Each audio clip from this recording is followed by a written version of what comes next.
Hello everyone, hello and welcome to this webinar organized by Pulse and DSM Avocats La Cour on the shareholder agreement. I'm Maxime and I will do a quick introduction before we start.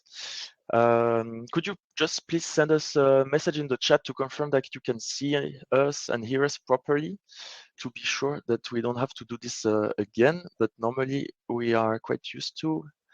We can hear, yes, all good, okay, perfect. So today we will be discussing how shareholder agreements can help protect founder during investor entry. And we have two speakers with us, as you can see. So there's Genna Elvin, pioneer in Luxembourg Startup Ecosystem. Genna is the president of Pulse, TEDx speaker, and Forbes-recognized entrepreneur. She also actively supports startups through initiatives such as Fit for Start and the Young Enterprise Competition. Hello, Genna. Hi, good to see everyone. And there's also Héloïse CUCHE. She's a Counsel Avocat à la Cour at DSM. She specializes in fundraising transactions, M&A, and IT law, and she has extensive experience advising entrepreneurs, international groups, and investment funds.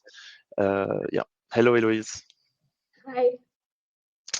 So feel free to ask your questions in the dedicated tab during the session. As you can see on your screen at the bottom right, we will answer them at the end. And if you have any technical issues, at the bottom left, there is a button called Help. For those who need a certificate of attendance, you can email me at mcuche@dsm.legal. I will send you my email address, and we will come back to you in a few days. Before we start, we have a poll for you. So if you can answer, I will publish it now. Can you see? Okay. And I will let Héloïse comment the poll afterwards. But first, let's get started. I will hand it over to Genna, and I hope you all enjoy this session. Great, fantastic. Firstly, thank you so much, Héloïse, for agreeing to talk on this topic. I think, as a startup founder myself, I think it's definitely an area in which we need to learn a lot about, and it's also really important for our startups to hear, about sort of creating this crucial document. So, just a quick word about Pulse before we get started. So basically, for those of you that don't know, our mission at Pulse is to be the voice of Luxembourg startups. So we do that by having a lot of networking events. We try and provide the legal resources. This is another great example of ensuring that our startups have the best access to the best resources. We have a great group of advisors that are really trying to help the startups, and we're actively lobbying on almost on a weekly, sort of monthly basis to try and ensure that, Luxembourg is a great place to have startups. So I'm not going to talk too much more about Pulse. I think, again, thanks again. This is a really, really important topic. Don't hesitate to ask questions and also revert back to us at Pulse should you have any more questions about this. I'll hand it over to Héloïse, and thanks again. Thank you very much. And before I dig into the subject, I would like to thank Pulse as well as Genna for bringing us together to discuss such a valuable topic. It's a great pleasure to be here, especially as we have such a great turnout today. So we made a small poll. I wanted to know who within the audience already signed a shareholder agreement. And you can see that almost 60% of you already have. So it's not a new topic. But I hope that you will have thought to negotiate the next one you will sign, or maybe better understand some of the clauses that are already integrated into the draft. So my name is Héloïse, and I'm a corporate lawyer. I work at DSM, which is a business law firm with around 50 employees. At DSM, we like to say that we support entrepreneurs, business leaders, and companies through various legal challenges. Our expertise covers fundraising, M&A, share and asset deals, data protection, and much more across different sectors like tech, real estate, healthcare, just to name a few of them. So the goal of today's session is to equip you with key legal insight to anticipate crucial points during shareholders' agreement negotiation. Fundraising moves really fast, the negotiation happened quickly and under a lot of pressure. So my aim is to help you understand the key concepts, so you know which direction to take and have the right vocabulary to navigate the discussion effectively, and also to seem more professional. It's easier when you speak the same language as the person in front of you. So to start, let's talk about shareholders' agreement. What are they and why are they important? And it's easy. A shareholder agreement, it's just a contract, a private contract between shareholders that define their rights, their obligation, the governance rule of the company, beyond everything that what is set by the law or the company's articles of association. It's a crucial tool to structure the relationship, but mostly also to prevent conflicts, ensure stability, and to have a roadmap when you have small hiccups along the road. When you have a properly draft shareholder agreement, you know exactly where to go, you know what are the different steps. Otherwise, it might be hard. You might have to go to the shareholders again to obtain their approval. Anyway, it's very good to anticipate all that, especially in startups and growing business, but not only. To give you an illustration of that, just imagine that you create a company with one of your friends, so you're 50-50, you develop great projects, sales are going well, the investors are showing interest, that could help accelerate your growth. In short, everything is going well, the sun is shining, but then out of nowhere, your friend gets bored, it's tired of it all, and it decides to leave everything behind to go live in the Amazonian forest. The problem, if you never sign a shareholder agreement, is what can you do? How do you handle his exits? You cannot force someone to sell his share. So one of the options would be to liquidate the company. But in the end, your company is stuck and you might risk losing your product, everything you've worked for a few years. Because on the one side, you probably won't be motivated to keep developing a project if your partners has completely checked out.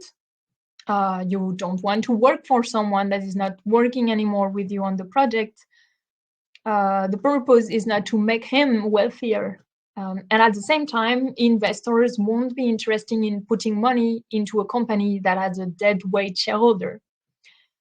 So that's why a well-drafted shareholder agreement can make the difference. It can prevent your project, your company, to be dead, to disappear. To go even further, a shareholder agreement is like having a helicopter view of the company. When you're on the ground, you can only see your immediate interest, but with a shareholder agreement, you can rise above, you can get a broader perspective. It will allow you to anticipate the future challenges, define exit strategies, ensure the governance. Without it, it's like navigating rough terrain without map, or worse, like being caught in a storm without anyone being able to pilot the helicopter. So there are three main scenarios for signing a shareholders agreement, which could be having a common project, bringing in new investors, or transferring a business. And since today's focus is on protecting funders, I propose to dive deeper into the fundraising context. And here I would like to draw your attention on those 5 questions that you need to ask yourself before raising funds. The first one is how much? How much do we need? Because if you raise too little, then you could be struggling. But if you raise too much, it might dilute your ownership unnecessarily. Then why? Why are you raising funds? You're not just raising funds for raising funds. It's not an objective in itself. You need to clearly define what are your funding needs. Is it for developing your project? Is it to hire new talented people or to scale operations? Then when should you raise money? Timing is of the essence. Timing is crucial because raising too early may undervalue your company. While if you wait too long, it might slow your growth. You also need to be attentive because raising money takes time and you don't want to spend your entire life raising money because you won't be able to develop your product anymore if you do that. Then who should you raise money from? Not all investors are the same, so you need to see what fits your best. Choose wisely. Maybe some will bring some strategic value outside of money. Maybe you would like to partner with the corporate investment funds. Maybe you will look with business angels, venture capital investment funds. There are a lot of possibilities, but not all of them are for everyone. And then last but not least, you need to see how you would like to structure the deal. It could be via debt or via equity, but you also need to understand the terms and conditions as they will shape your control, governance, and future exit opportunities.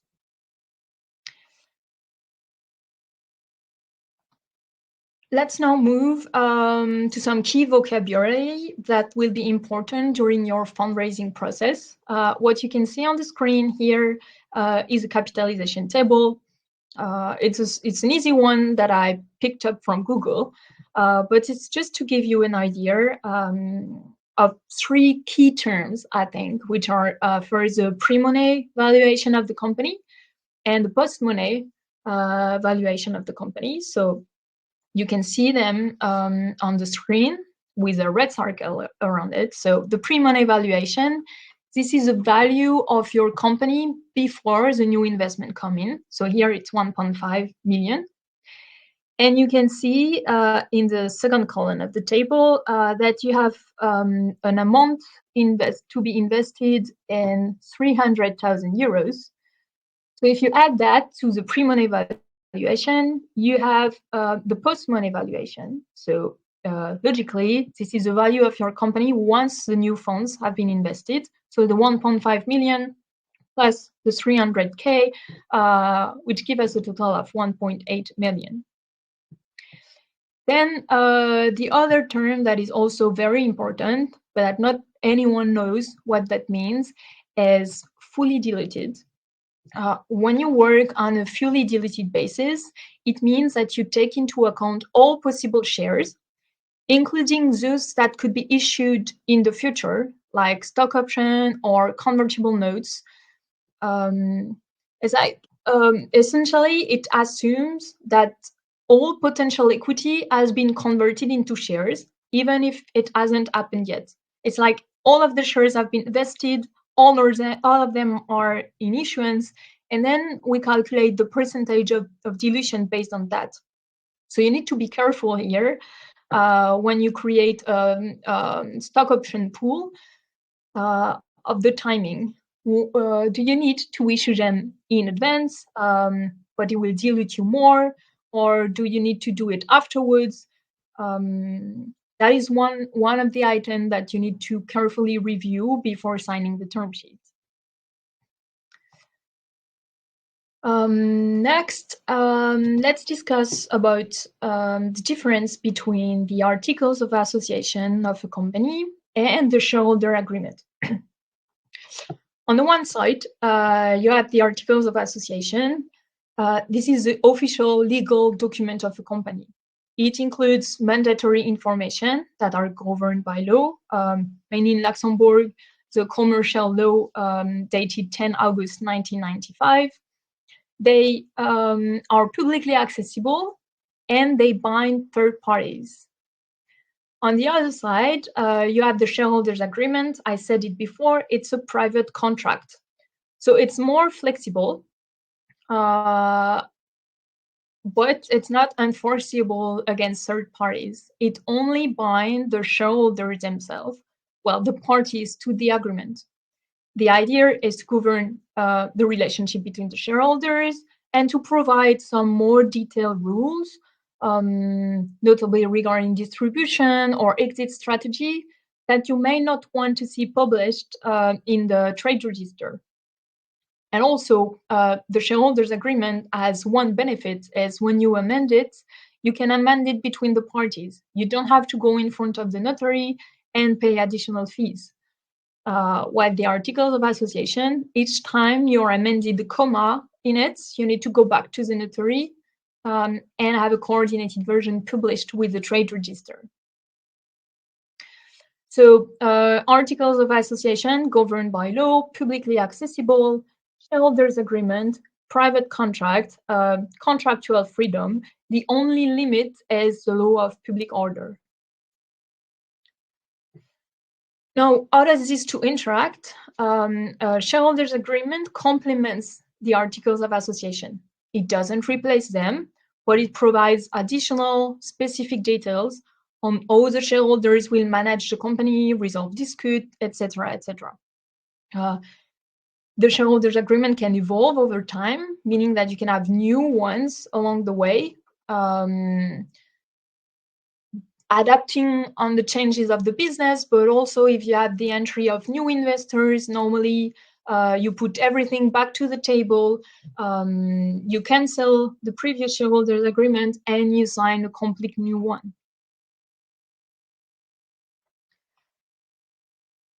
All right, so now let's talk about how these shareholders agreement are implemented. As I did before, negotiation moves quickly, and the longest part is usually the initial pitch. When you're running the roadshow, you're presenting your solution. After that, the steps can vary depending on the situation, but it only lasts a few weeks, 1 or 2 months, I would say at last. But generally, this is how it goes. Once you have multiple offers, or letter of intent, you can put them in competition to see which one fits the best your need. This is the stage where you assess which investors aligns most closely with your goals, but you also review the value proposed and the conditions that they will ask you to comply with. Next, once you have identified who you want to move forward with, you will negotiate the term sheet, which lays out the key terms of the deal, including valuation, investment amount, equity distribution, that kind of important clauses. Once at this stage, usually when you sign the term sheet, that could be binding or not binding, you also sign 2 other documents. One is the confidentiality agreement. You don't always have due diligence, especially in early stages. But when you disclose information, you don't want them to be reused, to be made publicly accessible by your potential partner. So the signature of confidentiality is important. And often the investor will ask for an exclusivity period to finalize the key terms of the deal, to sign the shareholders agreement, to incorporate the new structure, or to proceed with the capital increase of the existing one. They need to secure a period of time where they know you won't be chasing their competitors.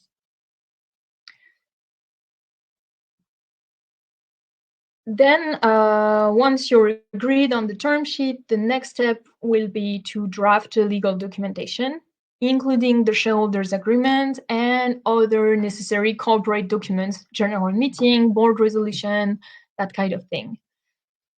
This is the stage where you need to make sure that everything is legally sound and reflects the term that you've agreed upon. Finally, once everything is prepared and reviewed, it's time to sign the deal, formalize the investment and the new structure of your company. And if you can meet one another, open a bottle of champagne. So once we're here, the big part of this conference is how to draft the shareholders' agreement. What are the key clauses? And there are so many of them. It's just really important to remember that a shareholders' agreement is a customized contract that is tailored to the specific needs of the parties.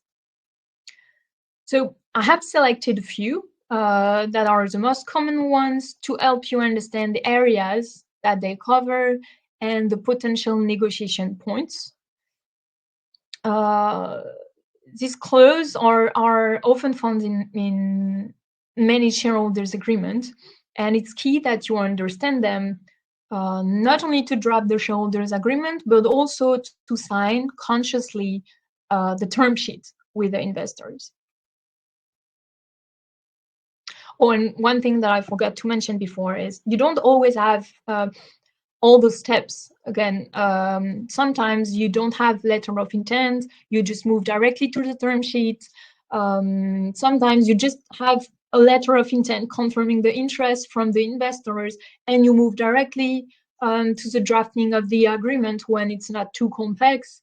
So it really depends on the situation.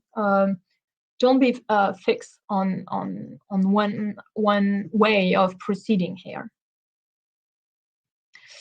So first step in drafting a shareholder agreement is identifying the necessary clauses for this specific project. It depends on the will of the parties, but it will also depend on the corporate structure that you decided to implement. Is it a partnership, a limited liability company, or a public limited company? This work, this preliminary work, is very important because, like, the articles of association, they can be standardized, but the shareholders' agreement cannot. It really needs to be tailored to the specific needs of each business and the related shareholders. And it's crucial to understand this before digging further. Now, there are very different types of clauses. The first type that we are going to discuss here are the clauses necessary to ensure the longevity, the sustainability of the project. This longevity is one of the primary goals in a shareholders' agreement. You don't put money so that everything collapses in a few months. So there are certain clauses that can help ensure that the project remains solid and sustainable. The first one, very classic, is the exclusivity involvement clause. This will obligate the shareholders not to engage in competing, not necessarily competing, but in other activities that could take some time from them. It's important to prevent the funders from diverting attention and resources away from the project. Like if an investor is bringing funds into your company, it is to ensure that you dedicate yourself to the project. They don't want you to start only working 10% of your time if when you were pitching, you were saying that you're committing 100% to this project. To avoid any future problem when you're signing this kind of clause, it might be useful to exclude certain activities that you may have outside your startup, like writing articles, participating in an association, that kind of things, because we usually also have clauses in the shareholders' agreement that provide sanction in case of a violation of the agreement, and it can go as high as forcing you to sell your share, forcing you to exit the company. But we will see later how we can amend those clauses to prevent such an harsh scenario. Then you have the non-compete. which prevent the shareholders, who can be either a founder or an investor, from engaging in competing activities for a specific period of time and in a specific geographic area, after leaving the company.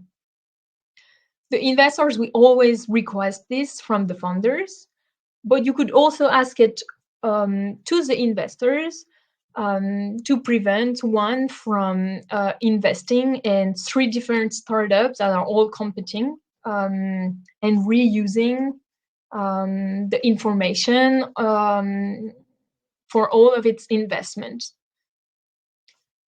As a founder here, you need to be very careful to define clearly the type of activity, because it will limit your freedom later in case of an exit.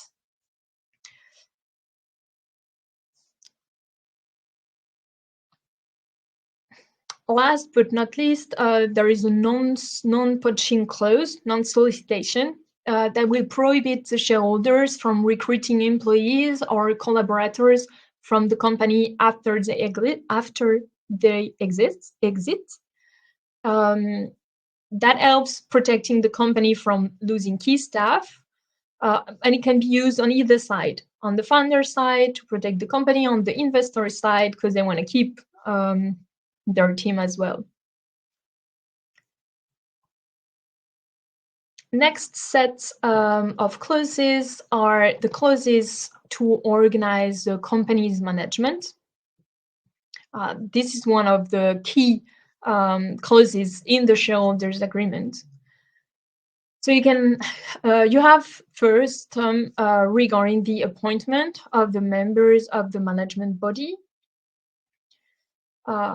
It's usually, so you have in the articles of association some clauses that set up the management body. Let's say that if we have more than 1 directors, that will form a board of directors. You can implement classes of directors as well. But in the shareholders' agreement, you usually go into more detail regarding the way that those directors are being appointed. And it's not always at the simple majority of the directors, but usually what we see is that the investors that are coming in will request that some of the directors are appointing among a list of candidates that are proposed by them, because they want to keep control of the company they are investing in. So you might have maybe a board composed of 3 directors, one appointing among a list of candidates proposed by the founders, and 2 among a list of candidates proposed among the investors. What's important here is to always have input number like 3, 5, 7. Well, it's not the more the merrier. The more you are, the harder it might be to achieve to a specific decision to move forward. But it's always better than being trapped in a situation where no one has a casting vote and where in the end the company is trapped and cannot take any decision and move forward. Because you need to remember that the company doesn't exist. Once said once that you cannot eat with a company because it's not a regular person. You cannot bring it to the restaurant. So a company needs to have someone to express itself, to act. And for companies, it's the member of the management body, the board of directors, or the board of management. Then you have some clauses regarding the decision making. These clauses outline the frequency of the meeting, the reserved matter, the veto rights, creation of committees, or the requirement of prior consultation before making key decision. It can be prior consultation, just to obtain the opinion of the investor, or also prior authorization, where you need to collect the consent of the investors before moving forward. And you also have some clauses to organize the presence of investors as observer at the meeting of the management body. So as I was saying, the management of the company belongs to the board, but the investors will want to maintain a certain level of control. There will be, therefore, a number of decisions that we call the reserve matters, second point on the slide here, that will require the prior consent of the investors. It's usually like investment, contract, or hires among a certain amount. The other thing that the investor, like the reserve matter is something very classic. What you can do here, what you can negotiate is a threshold, the amount above which you will need to collect the consent of the investor. But also, if you already know that in 2 months from now, you will need to hire a new CTO with a high range of salary, you can already include in the shareholder agreement that the investors already consent to those specific action that you know you will take in a few months. It avoids that you have to go back to the investors in a few months from signing the shareholder agreement. And yeah, the investor might also request a veto right. And here you need to be cautious and if possible to avoid it, especially because maybe right now you know who will represent the investors at the board, or you don't know in a few months, maybe that person that you trust that made you decide to pick that investors to invest into your startup, maybe he or she will leave. And you don't know who will be the next representative of the investor. So yeah, try to avoid this kind of clause, because the worst thing that could happen to a company is having a blockage at the level of the board, meaning that you're not able to take any decision, you're not able to move in any direction. Then you have some clauses to organize a shareholders' rights. First, you have some clauses regarding the financial rights of the shareholders that will define distribution of dividend, profit sharing agreement, that kind of thing.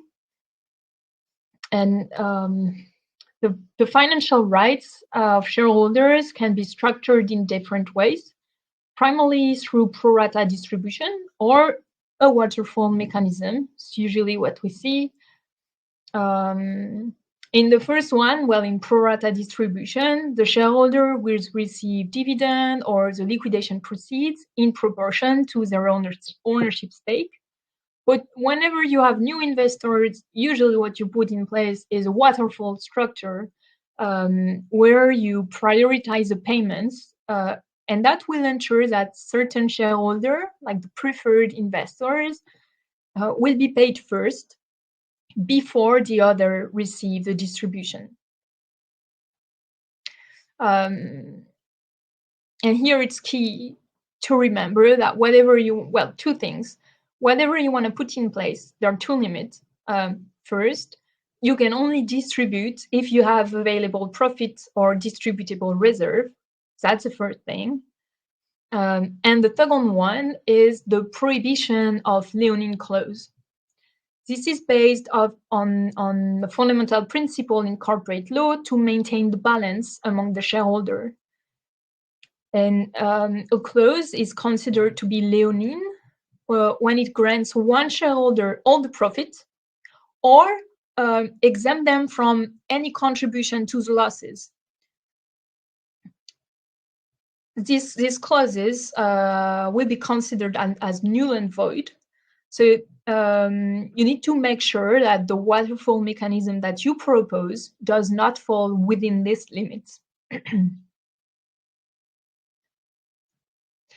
Then you have the reporting clauses that are linked to the information rights of the shareholders.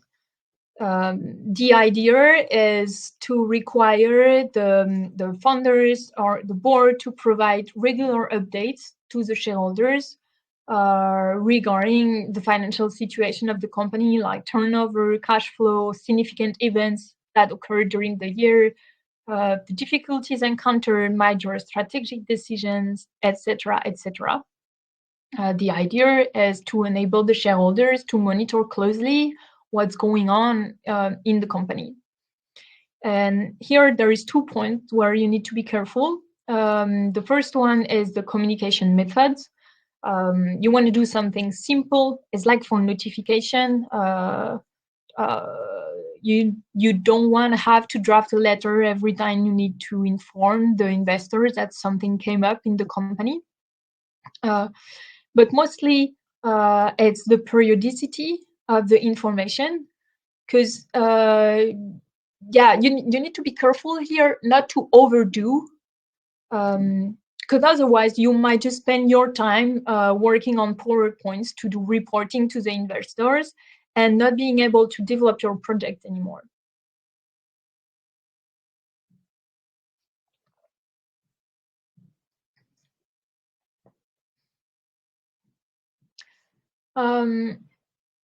Then on the shareholders' right, we have this clause that is not that common, but I wanted to draw your attention to it. It's what we call a pari passu clause. This clause ensures that existing shareholders, like if you're doing a round of investment now, the investors that are coming in right now, they will automatically benefit from any rights negotiating by future investors in a next round that you might organize 2 years from now. So this means that if newcomers secure better financial or governance terms, the previous investor will receive the same advantages without renegotiation and without putting money back on the table.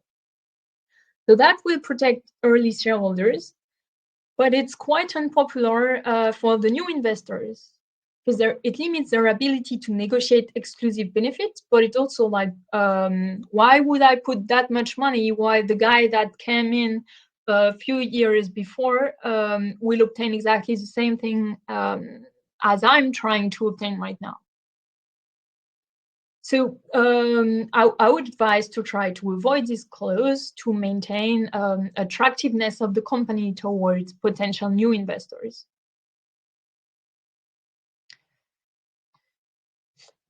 Then we have a set of clauses regarding the organization of the capital. The first one that is quite common is the inalienability clause. The idea is to prevent the shareholders, especially the founders, from selling their shares for a specific period, usually 4 years. So there are 2 ideas behind that. The first one is that, well, again, if you invest in a company, it's because you trusted a founder, so you want him or her to stay in the company. But the second one also is that you would like to avoid someone selling their shares to external parties that you don't know and maybe don't want to be associated with. On the other side of that, you usually have a free transfer clause, or you should think about asking one in the shareholders' agreement. This clause, like the idea, is to allow you to sell your share to some third parties under a specific condition, but usually it's to say that you can sell your share to a holding company that you own 100%. Because sometimes for tax reasons, it's better to hold your shares in the company through an holding company instead of holding them directly yourself. Then you have the change of control clause. This clause will define the conditions under which a change of control, such as majority share sale, can take place. And behind this clause, you usually have action that will be open to the different shareholders. So if there is a change of control, you might be able to exit the company, because for the same reason, you decided to partner with a specific investor. Let's say that this investor is being bought by your competitor. Well, if there is a change of control among the beneficial owner, you might be able to exit the company. You might be able to force him or her to sell his or her share.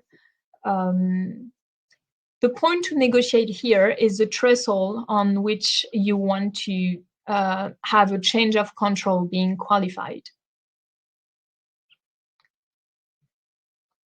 Linked to the inalienability clause, you have the approval clause, in French, la clause d'agrément.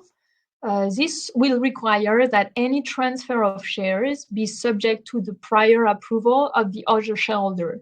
You want to sell your share to a third party, fine, but that person needs to be first approved by your existing partners before being able to enter the company. This is often linked to an adhesion clause, saying that when you sell your shares to a third party, that party needs also to adhere to the shareholder agreement, so that this agreement that you took time to negotiate with your partners is also enforceable toward that party once the latter becomes shareholder. Then you have the preemption right that will allow existing shareholder to purchase shares from the other shareholder that intend to sell before they are offered to a third party. It can be first offer or first refusal. So on the one side, you want to sell your share to a third party. Before being able to do so, you first need to offer your existing partners the possibility to acquire your shares. And then first refusal is you already found someone that intends to buy your share under a specific condition. Well, you offer the same condition to your existing partners so that they can decide to acquire the shares in lieu of the third party directly.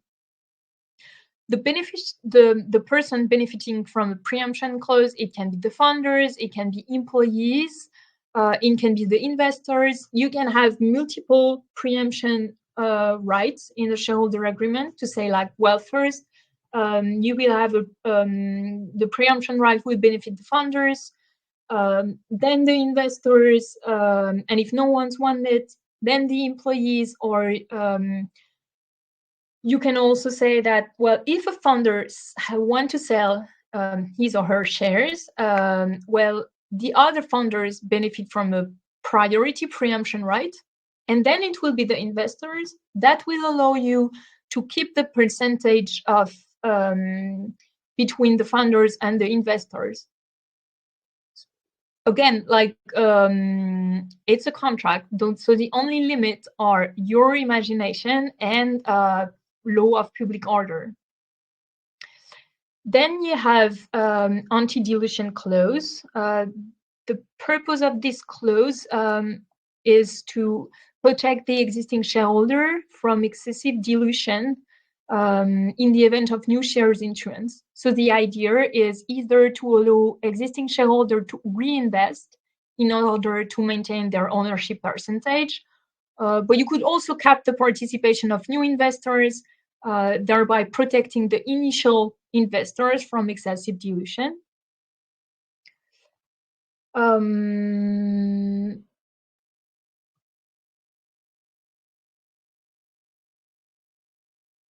And then you have, well, Okay, I just discussed the anti-dilution clause. It can be, some of the investors don't like it when they want to go into a company. They dislike the fact that the existing shareholders can put money back on the table, while they would prefer to keep the cake from themselves. So as I put it on the slide, an alternative is to put a priority clause on future investment, saying that before you go pitching new investors, you will first offer the existing one the possibility to completely fund the new round. That could be something that you would like to discuss. Then we have call option, put option, which are options that give shareholders the right to buy or to sell shares at predetermined price. So we might ask you to sign this kind of option saying that, well, in case you do violation of one of the substantial term of the shareholder agreement, well, your partners will be able to acquire your shares, and the mechanism behind that is what we call the call and the put option.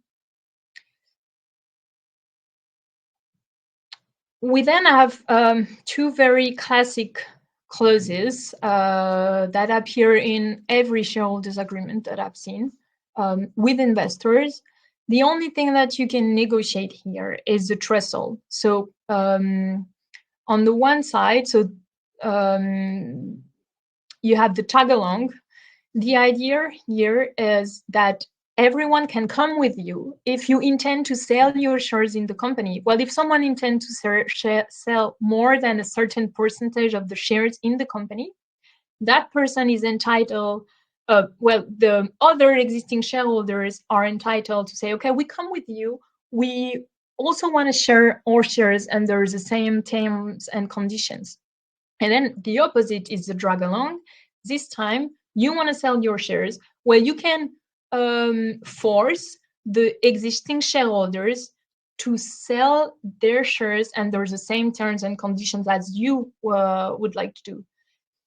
The idea behind that is for the tag along.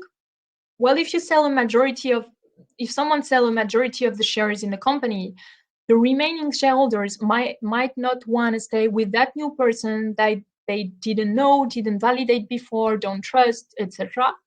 On the other end, with the drag along, the idea is that, well, a seller might be interested in buying 100% of the shares in the company, but not just 60%. So that's why you need this possibility to force the other shareholder to sell their shares with you. So yeah, the one point to be careful here is the consequence regarding the threshold. Let's say that you need to buy back one of your co-founders. You don't want this to trigger this right and being forced to acquire the shares of the other shareholders. Generally, in all these clauses, that thing that you need to watch for is the time limits. You need to be very careful about the deadline and don't hesitate to take a paper and draw lines to see exactly where you're going. Another common error is misdefining the role of the party. Who need to send an information to who will calculate the valuation, etc. So yeah, neglecting the formalities is also one of the problems. You need to have a clear map to follow in the situation. One of the clauses that is also very, very useful is the clauses that are determining the price of the shares in case of a sale. We said before, you have a specific event that triggers a situation where someone is forced to sell their shares. Here, you always, well, often have, but you always have one, because I think they are very useful.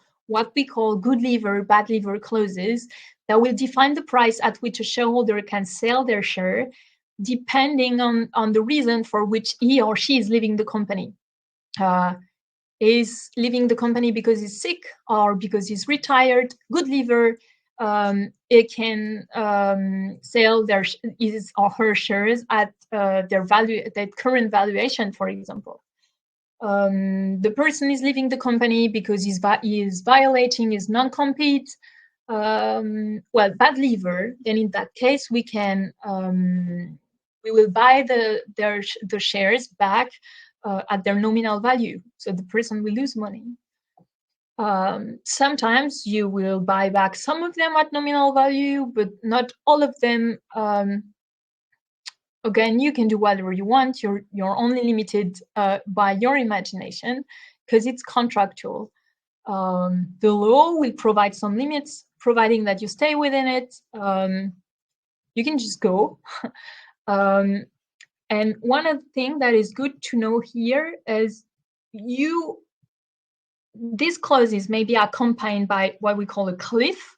So there will be a minimum time period before the shares are vested.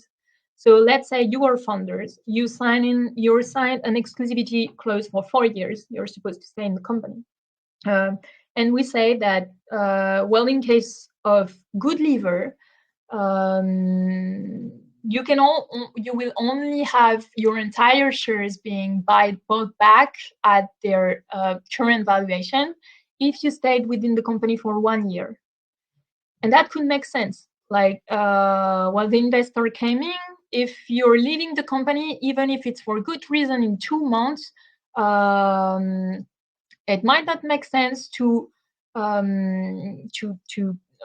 you to go home with the full package while you didn't have time to develop the project, especially because the startups are usually a little bit overestimated when the investor coming, because they came in for a promise for evaluation.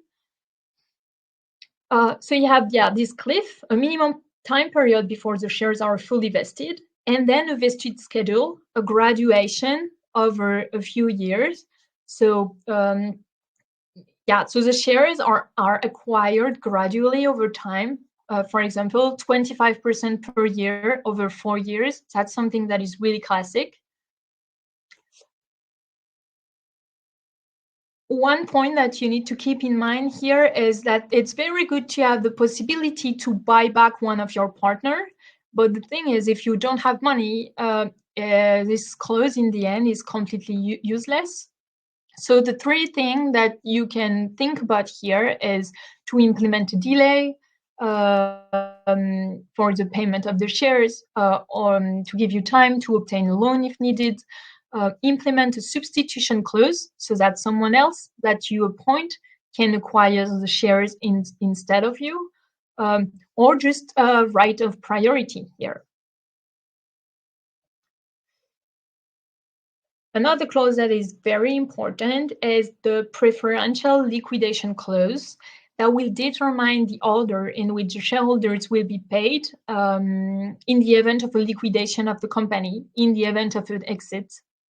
And it will grant a priority to some of the parties, potentially meaning that the initial funders will get no money because of this waterfall mechanism. Essentially, it will give a priority to certain shareholders who own preferred shares to recover their initial investment before the rest is distributing among the shareholders. You have simple preferred liquidation clauses where the shareholders receive only their initial investment, or participating ones where after receiving their initial investment, the preferred shareholder will also participate in the remaining proceeds to be distributed among the shareholders. So that helps to protect the investors in case the company is sold for less than what they expected. But what is important for the funders here is to negotiate a carve-out like a specific amount that will, whatever happened, be distributed to the founders. And that will help, and you can say to the investors that will help you to stay motivated, because it aligns your interests with the success of the company. Otherwise, what would be the motivation for you to sell the company? Even if the valuation of the company is less than you expected, even if everyone will be losing money, why taking time to sell it if you're sure that you will get nothing?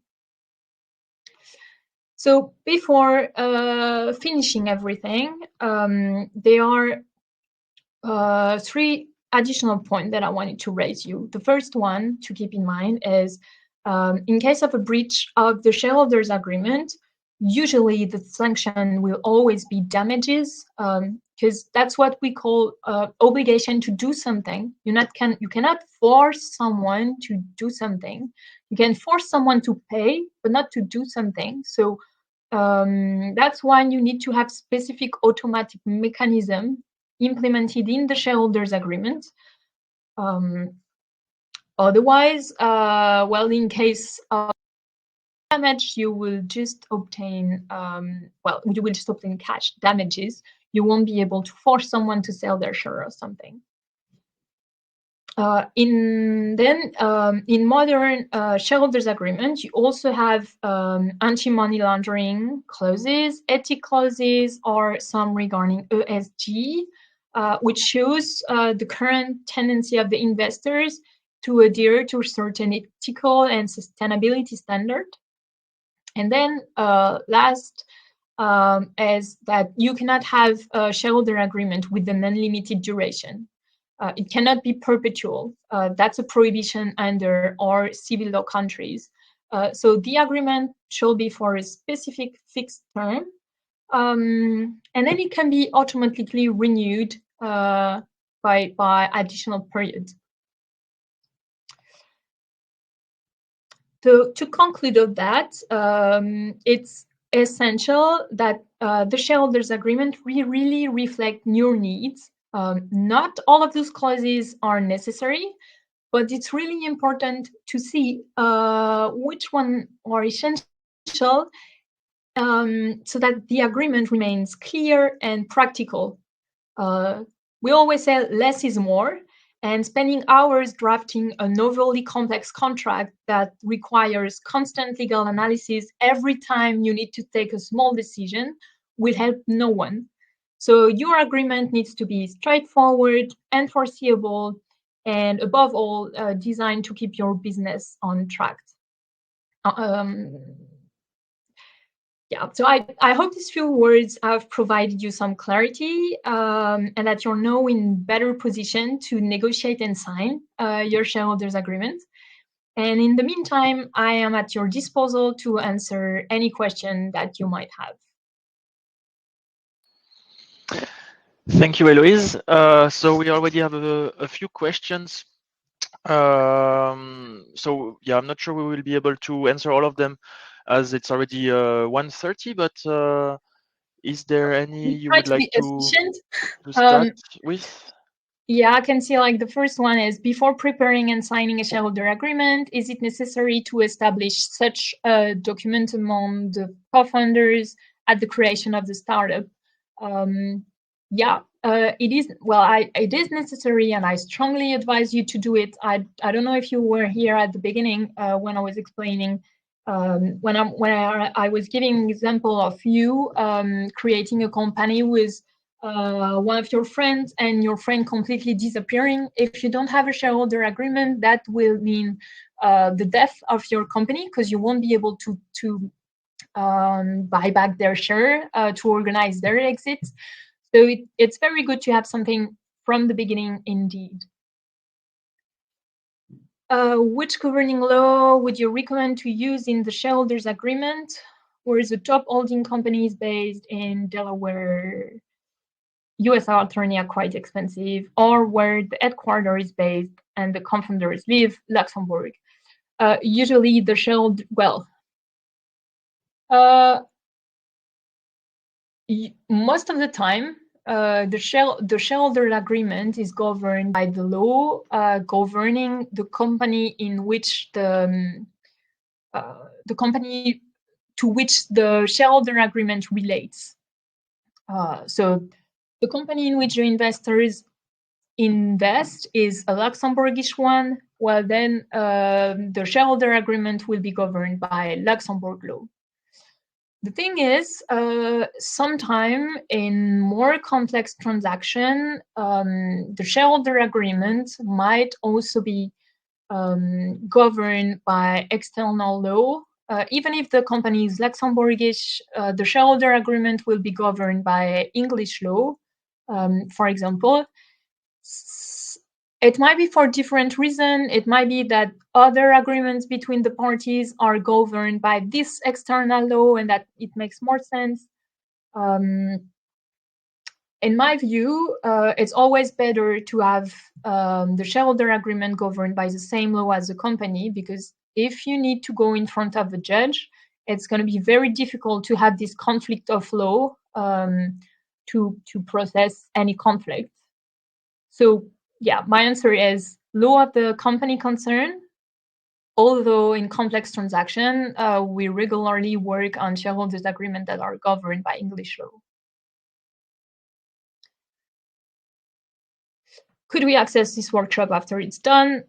Yeah, you will be able, the slide will be available and the replay should be available as well. How important to get legal support during fundraising rounds for an early stage startup? When you're pitching,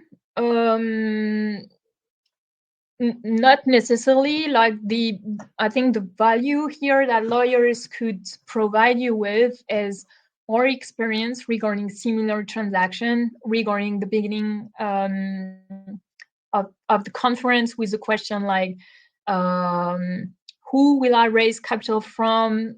We can also connect you with some of our contact association that we are working with that can help you move forward. But like, it's not at this stage, it's not legal work that we will provide you with.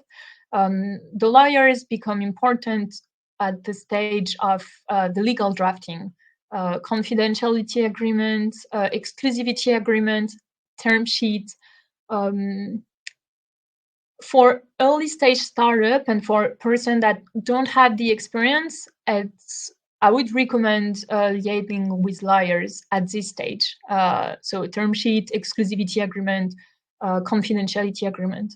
For others that are used to that kind of process, usually they come to us once they already negotiate the term sheets. They already signed the term sheets and they just want us to implement the shareholders agreement. That will be for VC, for example, when they come to us, usually the term sheet is signed because their team are properly trained to negotiate them. But if you hesitate on some clauses, if you're not sure of the impact, don't hesitate to reach out. But also don't hesitate to look for the Galleon project that provided for term sheets with great explanation about the different clauses. The picture that I use on the drag-along, tag-along clauses, it comes from their template of term sheets. So it can really be useful for you to navigate this hard time of the negotiation.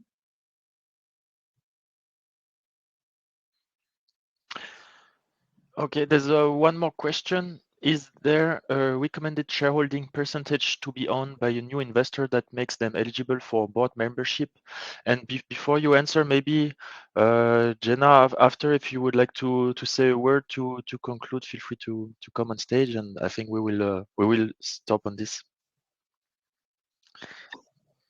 Well, it's wait, is there a recommended percentage to be owned by new investors that makes them eligible for board membership? It's recommended that you don't dilute yourself too much. So it's recommended that you keep blockage minority at the level of the company. especially for the first round, because you don't want to send a picture to the investors that you didn't negotiate properly the first time when someone came into the company. But then the number of directors, it will really depend of what the investor in front of you request. 66% of shareholding for the investor that we use, they will request more than one. It will really depend on their strategy. Sometimes they want to keep more control on the company. I cannot give average percentage here, because every time I'm thinking to a transaction, they differ one from the other. Okay, perfect. Thank you very much, Héloïse, and thank you everyone for joining. Yeah, Genna, if you would like to say a word also. Yeah, firstly, a huge thank you, Héloïse. That was really a great presentation. Can't emphasize how important these initial founding documents are. And don't forget, for the Pulse members, if you're not already a Pulse member, we also have a legal toolkit that contains quite a lot of legal documentation, should you just want to have a look at that as well. But please feel free to reach out to Héloïse and us at Pulse. And thanks again for a great presentation. Thank you very much. Have a great day. Thank you, everyone. Bye-bye.